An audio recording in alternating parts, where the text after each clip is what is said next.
Yeah, I mean, it's for all the older guys, you know. I mean, and Jason's certainly the number one guy because he can't play in the game. You know, I think, you know, guys like Selleck, Jason, who have been in this organization for so long, you know, I mean, yeah. You're one of those guys who has been in this organization for a long time, and that kind of gives you a unique perspective.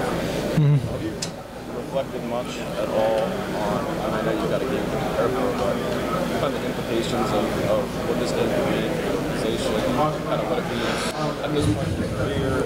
Yeah. I think you can't help but think about it a little bit, but, you know, again, I'm really just trying to focus on the game plan, the task at hand, you know, getting ready for the New England Patriots, and all that other stuff will take care of itself. Jason, you got to the point of that offense. How have you guys cut down the amount of penalties you had? Yeah. Well, Stout's been on us huge, especially me. I had a bunch of holding calls, especially on like outside plays on linebackers, where I would go with my hands outside. Never a good idea, you know. Yeah, second level blocking, put your hands outside. You're just asking for a holding call. So, yeah, it's a lot harder to miss when you go like this. Yeah. No, so he's been on me really hard about getting my hands inside, as he is with everybody. And I think, you know, and then the cadence things, to be honest, when we were under Chip Kelly, we got into a rhythm of always going on one. And I think that you stop thinking about the cadence when you're always going on the same exact thing. And we've really put an emphasis on changing it up throughout practice to make sure the guys are listening and paying attention to what the count is on. And that's led to a huge decrease in the amount of pre-snap penalties that we've had. Jason, also, you guys feel the added pressure going against an offense, especially Tom Brady-led offense, to really go out there and be the focal point on how this team wins. Yeah, I mean, we're going into the game knowing that they have a dynamic offense and that, you know, we need to take care of our part. We need to put up points. We need to be able to, I mean, the bottom line is when we've had games where we've established a running game and our offense has been balanced, we've been a much more effective offense. So, you know, this is a big game for us, and, you know, we definitely feel like as long as we take care of our job, we feel confident in our defense. Head up on, I mean, it's kind of changed throughout the season. It looked like a little bit more early on. There are a lot more split front with 2-3 techniques. But typically, I think especially when they're going up against good run team, they do a lot of jam front where they line him up at right over the nose of the center, and then 2-3 techniques. That seems to be among, I mean, they have so many different ways to align guys, but that seems to be where they like him most. And so obviously you'll see him a lot. Yeah. Yeah, he'll be the guy who'll be going up against the most.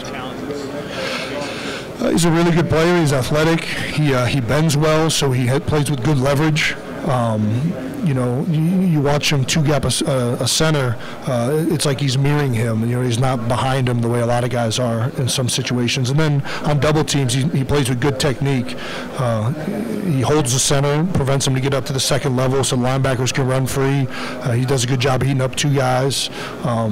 And it seems like he's a smart player. I don't know, but that's what it looks like on film. Excuse me, you mind going a little bit of your personal history growing up and going to Heights? Yeah. But, you know, what got you into the game while you were playing? Well, I have a little bit, you know, my dad, my grandfather, my uncle all played the game, so I've always kind of had like a natural inclination to want to play football. But obviously in Cleveland, you know, I think in Ohio in general, but especially in Cleveland, you know, football is like the sport, and it was certainly when I was growing up. Even though the Browns haven't been, yeah, exactly. Even though the Browns haven't, you know, been a great organization for the last couple decades,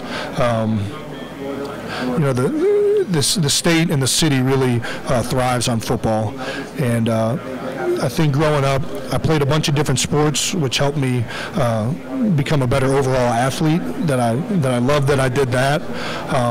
But you know, there's something about football in Ohio and playing, and that, you know, it's kind of like what you were meant to do a little bit. Are you old enough to have followed Belichick's Browns? No, but I'm old enough to where my dad certainly has told me stories and talked about it, and I remember you know, cardiac kids and, you know, stuff about, you know, I mean, it seemed like that was an interesting move when they decided to let him go, but yeah. As a